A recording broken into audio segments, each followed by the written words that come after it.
जय शिवराय. नमस्कार मित्रांनो, नागरिक माहिती मंच यूट्यूब चॅनलवरती आपले पुन्हा एकदा सहर्ष स्वागत आहे. मित्रांनो, आज आपण एका खूप गंभीर आणि महत्त्वाच्या विषयावरती बोलणार आहोत. झारखंडमधील रामगड या ठिकाणी जवळजवळ 65,000 नागरिकांना मतदानाचा हक्क मिळालेला नाही. भारतासारख्या लोकशाही देशात मतदान हा प्रत्येक नागरिकांचा मूलभूत हक्क आहे. पण तरीसुद्धा इतक्या मोठ्या संख्येने लोक मतदानापासून वंचित कसे राहिले? यामागचं खरं कारण काय आहे? प्रशासनाची चूक कुठे झाली आणि याचा परिणाम सामान्य माणसावरती कसा होईल? हे सगळं आपण आजच्या व्हिडिओमध्ये पाहणार आहोत. म्हणून हा व्हिडिओ शेवटपर्यंत नक्की पहा. चला तर मग जास्त वेळ न घेता या व्हिडिओला आपण सुरुवात करूया. मित्रांनो, भारतामध्ये 18 वर्षांवरील प्रत्येक नागरिकाला मतदान करण्याचा अधिकार आहे. मतदानाद्वारे आपण आपले प्रतिनिधी निवडतो.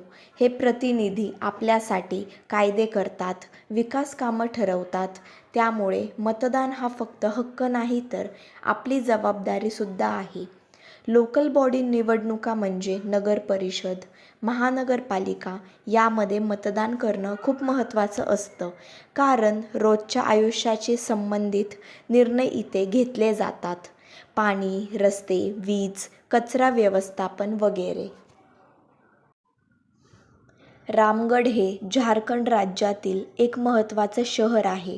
या शहरात एक मोठा भाग कॅन्टोन्मेंट म्हणजेच लष्करी छावणी क्षेत्र म्हणून ओळखला जातो. या भागात लष्करांशी संबंधित व्यवस्था असली तरी तिथे हजारो सामान्य नागरिक अनेक वर्षांपासून राहत आहेत. या नागरिकांची घरं, दुकानं, व्यवसाय सगळं काही तिथेच आहे. सरकारने काही वर्षांपूर्वी असा निर्णय घेतला होता की हा कॅन्टोन्मेंट भाग नगर परिषदेत विलीन करायचा, म्हणजे शहरांच्या सामान्य प्रशासनाखाली आणायचा. त्यामुळे त्या भागातील लोकांना पाणी, रस्ते, साफसफाई, कर व्यवस्था अशा सगळ्या नागरी सुविधा नीट मिळतील असा उद्देश होता. प्रत्यक्षात मात्र हा विलीन करण्याचा निर्णय पूर्णपणे अंमलात आणला गेला नाही. कागदोपत्री निर्णय झाला, चर्चा झाल्या, पण प्रशासनाकडून आवश्यक कायदेशीर आणि प्रशासकीय प्रक्रिया वेळेत पूर्ण झाल्या नाहीत. कॅन्टोन्मेंट प्रशासन आणि नगरपरिषद यांच्यात जबाबदारी कोणाची हे स्पष्ट ठरलं नाही. त्यामुळे रामगडमधील हा भाग ना पूर्णपणे कॅन्टोन्मेंट अंतर्गत राहिला ना नगर परिषदेचा भाग बनला. या गोंधळामुळे संपूर्ण प्रशासनिक यंत्रणा अडकून पडली आणि याचा थेट फटका सामान्य नागरिकांना बसला.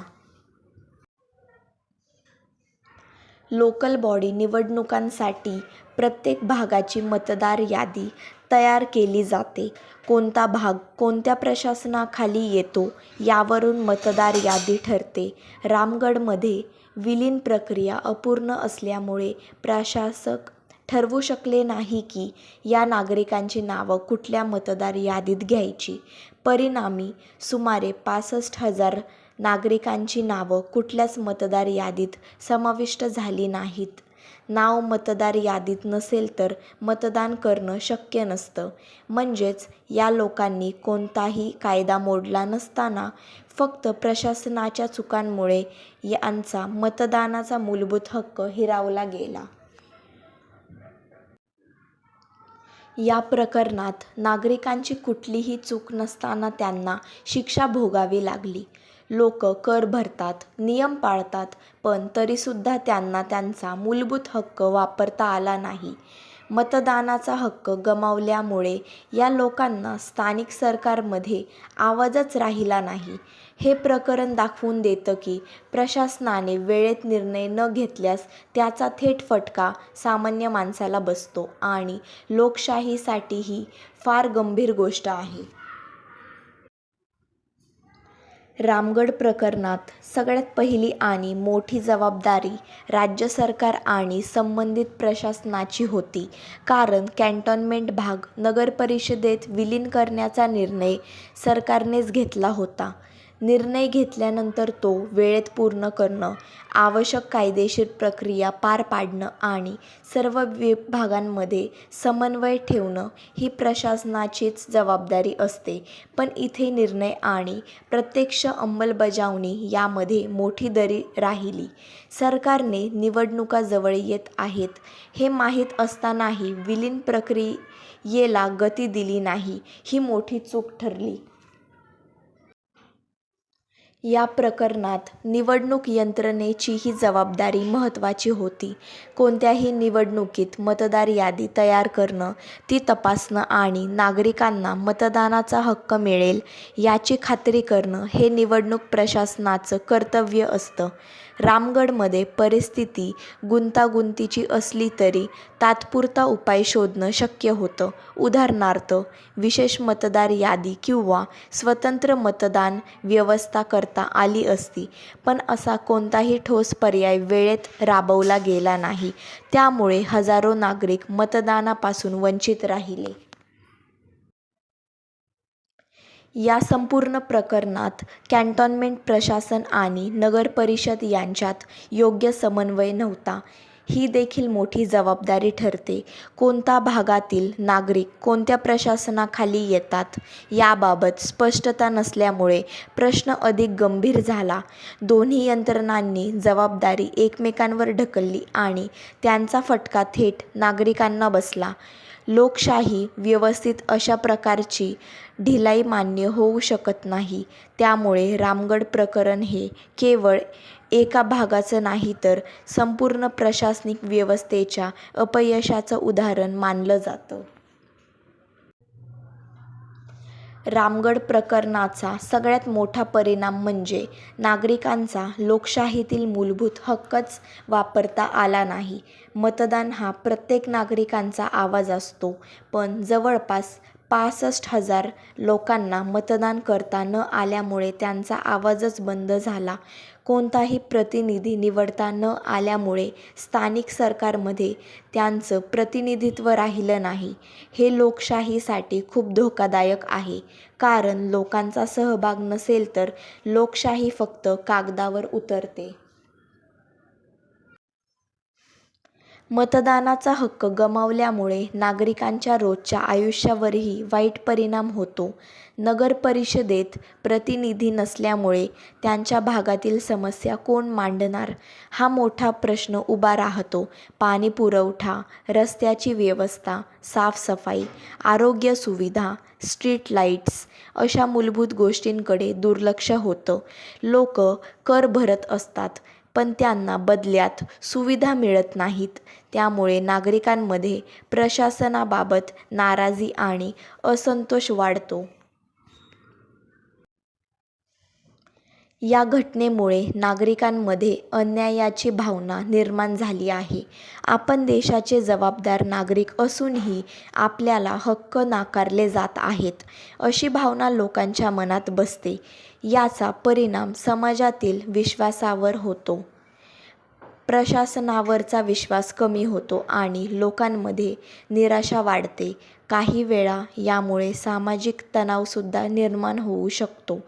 त्यामुळे रामगढ प्रकरण हे केवळ मतदानापुरतं मर्यादित न राहता नागरिकांच्या आत्मसन्मानाशी आणि लोकशाहीवरील विश्वासाशी जोडलेलं आहे.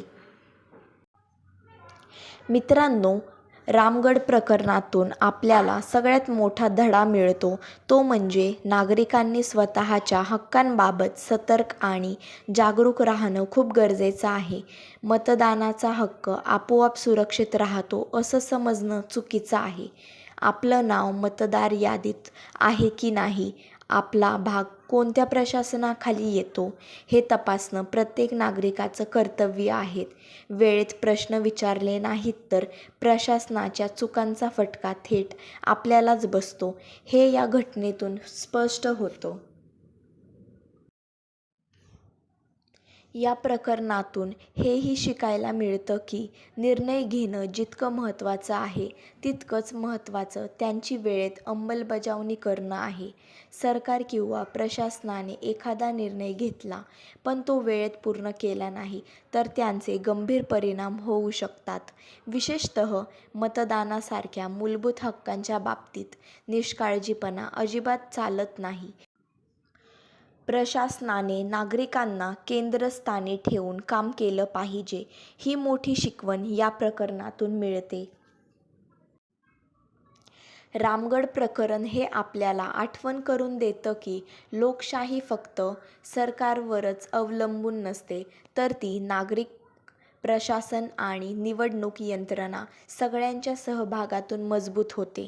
जर कुठेही यंत्रणा अपयशी ठरली तर लोकशाहीला धोका निर्माण होतो.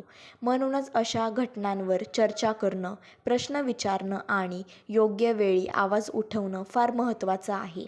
आपण शांत बसलो तर असे प्रकार पुन्हा पुन्हा घडू शकतात, ही जाणीव या प्रकरणातून आपल्याला मिळते. रामगढ प्रकरण हे केवळ एका शहरापुरतं मर्यादित नसून ते संपूर्ण देशासाठी एक मोठा इशारा आहे. मतदानाचा हक्क हा लोकशाहीचा पाया आहे, पण प्रशासनाच्या निष्काळजीपणामुळे तो हजारो नागरिकांकडून हिरावला जाऊ शकतो. हे या घटनेतून स्पष्ट झालं आहे. सरकारने घेतलेले निर्णय वेळेत आणि नीट अंमलात आले नाहीत तर त्यांचा सर्वात मोठा फटका सामान्य नागरिकांना बसतो. त्यामुळे लोकशाही टिकवायची असेल तर प्रशासनाने नागरिकांचे हक्क सर्वात आधी प्राधान्याने जपले पाहिजेत. या प्रकरणातून नागरिकांनीही एक गोष्ट लक्षात घेतली पाहिजे की आपले हक्क सुरक्षित ठेवण्यासाठी स्वतः जागरूक राहणं खूप गरजेचं आहे.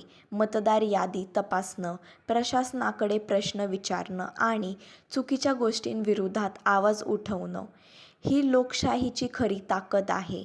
रामगढसारख्या घटना पुन्हा घडू नयेत यासाठी नागरिक आणि प्रशासन दोघांनीही जबाबदारीने काम केलं पाहिजे.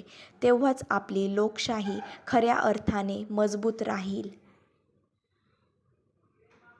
मित्रांनो, रामगढचं प्रकरण आपल्याला हे शिकवतं की लोकशाही फक्त निवडणुकीपुरती नसते, तर ती रोज जपावी लागते.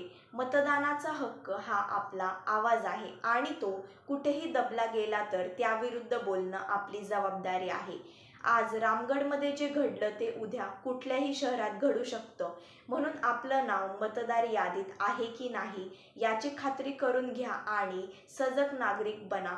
जर हा व्हिडिओ तुम्हाला उपयुक्त वाटला असेल तर व्हिडिओला लाईक करा, शेअर करा, जेणेकरून ही माहिती जास्तीत जास्त लोकांपर्यंत पोहोचेल. आणि मित्रांनो, जर तुम्ही या चॅनलला सबस्क्राईब केलं नसेल तर सबस्क्राईब करायला विसरू नका आणि बेल आयकॉन जरूर दाबा. भेटूया अशाच नवनवीन आणि माहितीपूर्ण व्हिडिओसह. जय शिवराय. धन्यवाद.